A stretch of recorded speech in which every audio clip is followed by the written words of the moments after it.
Ramai orang nak simpan emas, tapi tunggu duit banyak dulu. Hakikatnya, duit ekstra pun sudah cukup. Jangan lupa follow dan save video ni untuk rujukan akan datang. Emas tak perlu guna duit poket utama. Yang ubah kewangan bukan beli besar sekali, tapi tindakan kecil yang konsisten. Bonus tak tentu, masa terus berlalu. Akhirnya, tiada simpanan bila kecemasan datang. Mula dengan duit ekstra 100 ke 200 ringgit sudah cukup. Beli emas sikit-sikit, lama-lama jadi pelindung diri dan keluarga. Setiap hari tunggu, harga emas bergerak naik.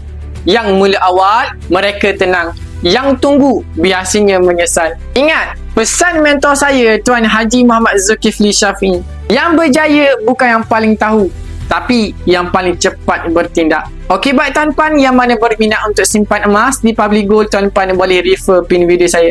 Saya akan bantu anda sebaik mungkin. Ingat, perkongsian santai, tapi sampai jumpa di video seterusnya.